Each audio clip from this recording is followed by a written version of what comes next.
This channel does not promote any violent, harmful, or illegal activities. All content provided by this channel is meant for an educational purpose only. মুখ্যমন্ত্রীর প্রথম উত্তরবঙ্গ সফর নজর সেদিকেই।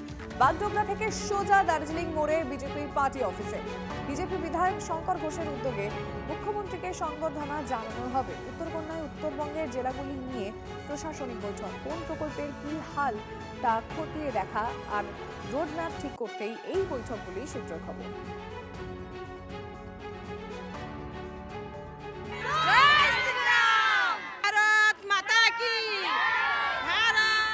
এই ছবিটা বাগডোগরা বিমানবন্দরে মুখ্যমন্ত্রী বিমানে রওনা হচ্ছেন এবং আমি দেখাচ্ছি ছবিটা, প্রচুর মানুষ কিন্তু দাঁড়িয়ে আছেন, অধীর আগ্রহে অপেক্ষা করছেন কখন মুখ্যমন্ত্রী শুভেন্দু অধিকারী বাগডোগরা বিমানবন্দরে পৌঁছান, তাদেরকে স্বাগত জানাবেন। দূরে ওখানে ঢাক পাচ্ছে, আমি একবার সেই ছবিটা দেখাবো।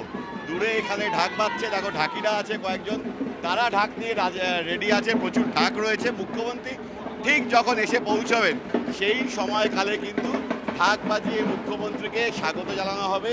সমস্ত কনভয় রেডি রয়েছে, নিরাপত্তা বেষ্টনীর মধ্যে গোটা এলাকাকে মুড়ে রাখা রয়েছে। বাগডোগরা বিমানবন্দরে পৌঁছে তারপর সেখান থেকে বিজেপির কার্যালয়ে যাবেন মুখ্যমন্ত্রী শুভেন্দু অধিকারী। সেখানে দলীয় কর্মী সমর্থকরা তাকে সম্বর্ধনা দেবেন, আর তারপরেই তিনি পৌঁছে যাবেন উত্তরকন্যায়, যেখানে প্রশাসনিক বৈঠক করবেন মুখ্যমন্ত্রী। তারপর বিকালে কলকাতার উদ্দেশ্যে ফিরে যাবেন। বাংলায় নতুন সূর্য উদয় হয়েছে, সোনার বাংলা তৈরি করবে যার কারিগর সেই মুখ্যমন্ত্রী শুভেন্দু অধিকারী আজকে এই শিলিগুড়ি পথে পদার্পণ করছে। তাই স্বাভাবিকভাবে এই শিলিগুড়ি সেজে উঠেছে। 100 ঢাকি রয়েছেন, যারা ঢাক বাজাচ্ছেন, বিজেপির নেতাকর্মীরা আছেন, সবাই মিলে স্বাগত জানাবেন মুখ্যমন্ত্রী শুভেন্দু অধিকারীকে।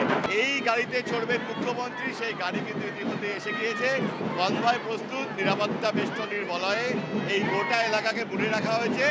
এখন অধীর আগ্রহে অপেক্ষা কখন মুখ্যমন্ত্রী শিলিগুড়িতে এসে পৌঁছান।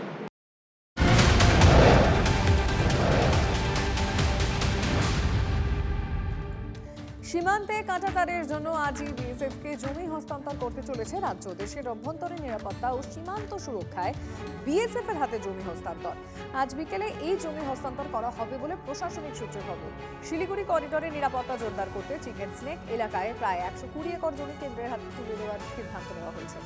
আগের সরকারের আমল থেকে আটকে থাকা জমি হস্তান্তর প্রক্রিয়ায় গতি আনতেই বিকেলে নবান্ন সভাঘরে এই জমি হস্তান্তর করতে চলেছে রাজ্য সরকার।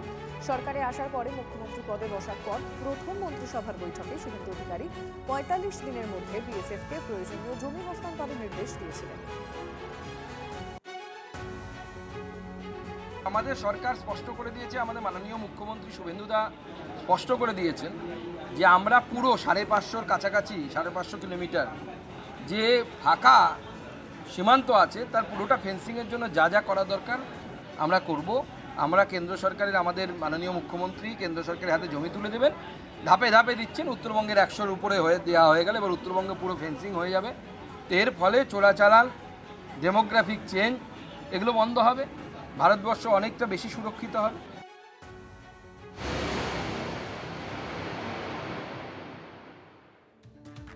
রাত পোহালেই ফলতায় ভোট, পালিয়েছে জাহাঙ্গীর পুষ্পা খান। বালা বদলের পর ভয় আউট, ভরসা ইন। এই বছর ভোট দিতে পারবেন ফলতাবাসীরা। গত 10 বছরে ভোট দিতে পারেননি তারা, জানিয়েছেন বাসিন্দারা। জাহাঙ্গীর খানের নেতৃত্বে ওর হারমাত বাহিনী আমাদের গ্রামে যা অত্যাচার চালিয়েছে তার জন্য আমরা শাস্তি চাই জাহাঙ্গীর খানের। ভোট পরবর্তী হিংসা প্রথম কথা, আর ভোট আমাদেরকে দিতে দেওয়া হয়নি দীর্ঘদিন ধরে। যে কোনো ভোটাররা ভোট দিতে যাবে, ওরা পার্টি অফিস করে বসে থাকবে মাঝ রাস্তায়, সেখান থেকে আমাদেরকে পাঠিয়ে দেবে বাড়িতে, বলবে তোমাদের ভোট হয়ে গেছে চলে যাও। জাহাঙ্গীর খানের তত্ত্বাবধানে এবং নেতৃত্বে তার হারমাত বাহিনী আমাদের গ্রামে বহু লোকের জলের পরিষেবা কেটে দিয়েছে, জলের যে কল সেগুলো ভেঙে দিয়েছে। আমরা ওই ক্লাবে থাকি, ক্লাবটা হচ্ছে কে তুলে দিতে হবে, কেন ক্লাবটা দেশের শান্তির প্রতীক হয়, কিন্তু আমাদের মনসারাটে ক্লাবটা হয়েছে অশান্তির প্রতীক। যদি বলো যে আপনি এতদিন চুপ করেছিলেন কেন, পরিস্থিতির চাপে চুপ করে থাকতে বাধ্য হয়েছিল। ঘরে ঢুকে মা বোনেদের অত্যাচার, বলতো ঘর থেকে বার হতে দেবো না, ব্যবসা করতে দেবো না, ইলেকট্রিক কেটে দিচ্ছে, আমার ওপরে করেছে। জাহাঙ্গীরকে ঘাট থেকে ঝাড়ার চেষ্টা তৃণমূলের। ভোট থেকে জাহাঙ্গীরের সরে দাঁড়ানোর সিদ্ধান্ত ব্যক্তিগত, দলীয় সিদ্ধান্ত নয়। বিবৃতি দিয়ে দাবি তৃণমূলের ফলতার নির্বাচন থেকে নাম প্রত্যাহারের দিন বাদ, ইভিএমেও নাম থাকবে তৃণমূল প্রার্থী জাহাঙ্গীরের। দল তার অবস্থান জানিয়েছে, এটা সম্পূর্ণ তার নিজের সিদ্ধান্ত, এটা দলের সঙ্গে আলোচনা না করে নিয়েছেন এবং এ বিষয়ে যা বক্তব্য সেটা কিভাবে ওখানকার কর্মীদের অ্যারেস্ট করে নেওয়া হয়েছে, ঘর ছাড়া করে দেওয়া হয়েছে, নির্বাচনের যে মেশিনারি, যে পোলিং এজেন্ট তাদেরকে সরিয়ে নেওয়া হয়েছে, পুলিশ হুমকি দিচ্ছে, এ বিষয়ে দল যা বলার অফিসিয়ালি পোস্ট করে বলেছে।